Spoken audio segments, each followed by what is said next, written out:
Go ahead. Hi, I'm Tom Gibbore, and I've come up with a way to play chords on the violin. They're basically called double stops, but I call them chords because I can use them just like a guitar player or a mandolin player for backup. When other people are taking a break, I don't have to play lead over them. I can just hold notes. I can hold a chord for them.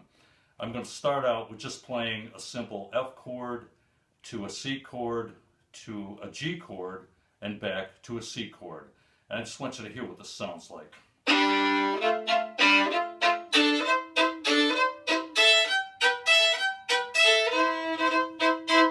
Now I could back up anybody playing a lead with that in an F, C to G song. And also later on you can develop some movement with your other fingers on this chord and do a little lead as you hold rhythm, and I'm just going to demonstrate that just a little bit.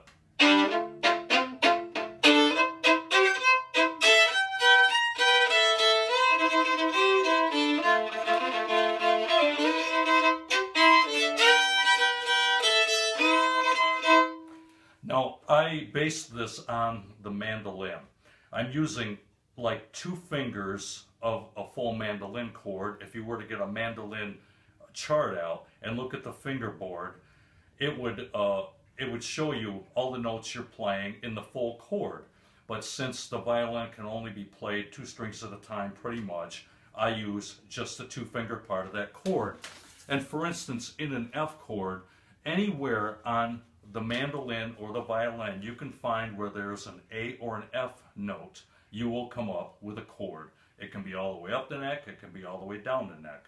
But this one here is a simple F chord, and again, I'm using just the A and F note. There's an F. The same thing goes for the C, except we would be using a E and C note. And I'm using the same configuration, as you can see, as I used in the F. The only difference is I moved it to the center strings, and now it becomes a C. I do the same thing on the E and A string, strings 1 and 2.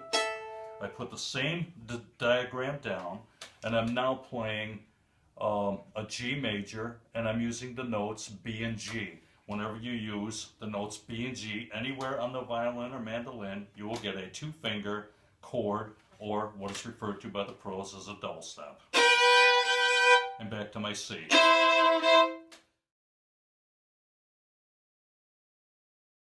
Go ahead. I'm back now with the second part of Gibbore's magic violin chords, which are in the high world called double stops. I demonstrated the F, C, and G, and these are all majors. And now I want to demonstrate another G variation, the D chord, and the A major.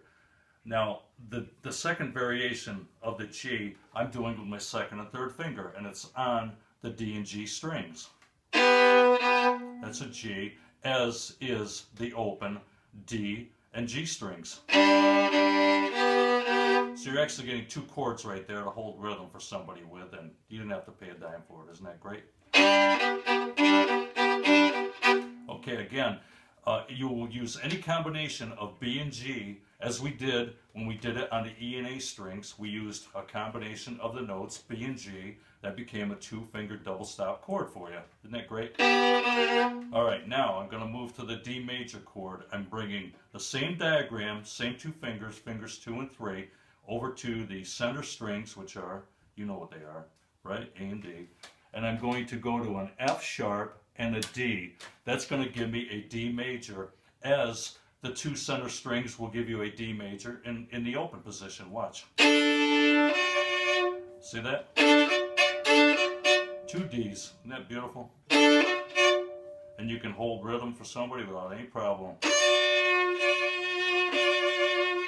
while they're doing their leads, okay? Or you can back yourself up. Now I'm moving over to the A major chord. Same diagram, same position, but now I'm on the E and A strings.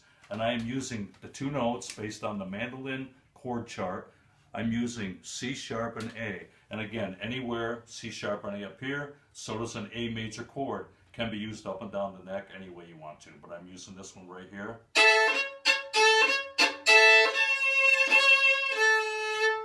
Isn't that great? And after this presentation, there's going to be the mandolin chord chart that's going to show up on the screen for you. And as you can see, there'll be numbers on each side of it, 0, 1, 2, and 3. I'm only depicting the do, re, mi scale on each string and corresponding with each fret. And it's also showing every single note on the fingerboard for the mandolin and the violin. And you also get a picture of Gibbore's Magic Violin Chords, showing that the open strings give you a chord and showing you that the position you must take on the violin. And again, it's very simple. You'll hear that harmonious sound when you do hit that chord.